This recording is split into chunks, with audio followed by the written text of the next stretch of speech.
Welcome to Stonewatch, and this is my open spoiler discussion for Marvel Studios' Loki. And if you haven't already, please smash the subscribe button and click on that bell so you can notify for future videos. And be sure to give this video a thumbs up. And yes, after watching the third episode of Loki on Disney Plus, I gotta say, it was alright. Now, I'm gonna be honest with you, this is not my favorite episode of the three we've gotten so far.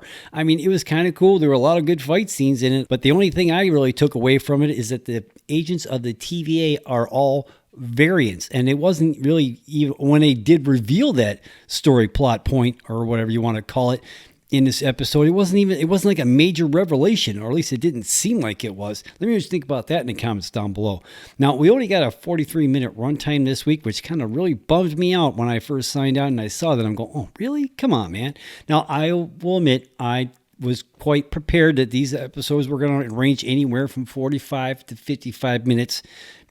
The director said so after the first episode in that Collider interview she did, saying that they all roughly would be about the same. So kind of a bummer on the runtime if you really think about it. But then again, there is 6 episodes, so maybe we'll get more next week. Now, again, I thought this was a really good episode. I thought it was really cool. And then that cold opening that we got this week where we had Sylvia and that C20 agent were at, like, it looked like an Applebee's or a TGI Fridays, and they're having a couple margaritas, and I thought that was kind of weird. Now, later on in the episode, she tells Loki she had to really work hard to get into that agent's mind. She had to go back hundreds of years of memories in order to get something that she would actually latch onto, which I thought that was kind of interesting. And I thought about it going, how the hell could it be like hundreds of years?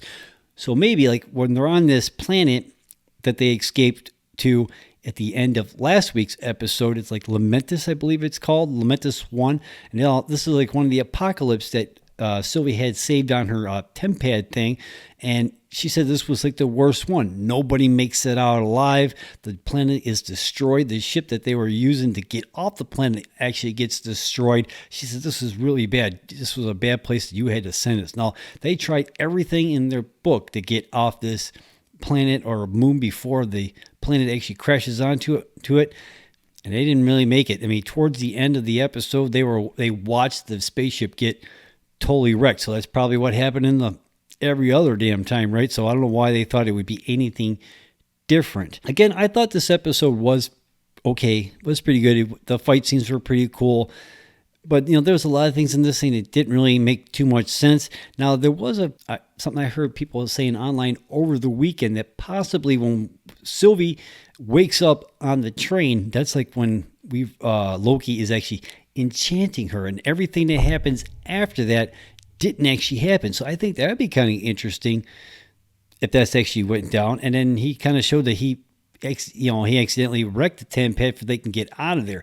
Now I wonder if that's a hallucination. So I have to wait and see if it is or not. And then if it is, how in the hell are they going to get off this planet that is like doomed to be destroyed at any moment, right? But there was a line that Mobius said in a couple episodes ago saying, we can always find you. I wonder what he meant by that. Will Mobius actually show up and actually save them?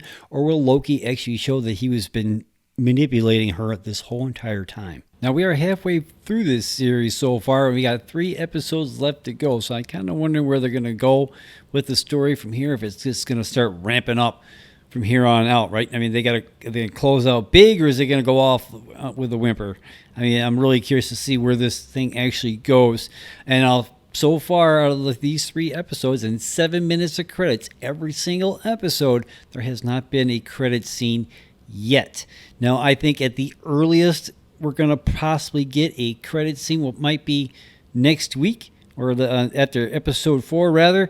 Or if it doesn't, maybe they'll follow the same suit as Falcon and Winter Soldier and have the first end credit scene at the end of episode 5. Because that's when we seen John Walker like building his own shield in shop class right before the big fight in episode 6, right? So maybe we'll get something kind of similar. We'll have like some kind of end credit scene that's going to help set up what's coming in episode 6. I don't know. Let me just think about that in the comments down below.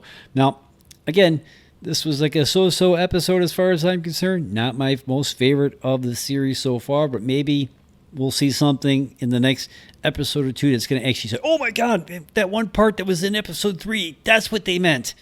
I mean, because that's what the MCU does. They're famous for that. They're infamous for doing stuff like that. You know, there's little bits of stuff that was there that you didn't really notice the first time, and then later on you go, oh man, I remember that, right? So I guess we'll just have to wait and see. So I don't know. Did you see the 3rd episode of Loki on Disney Plus? Let me know in the comments down below. What did you think about it? Where does this one rank with you out of the first 3 episodes we've gotten so far? Let me know in the comments down below. I don't know, man. I'm hoping it gets a lot better from here, so we'll have to wait and see. Let me know what you think in the comments down below.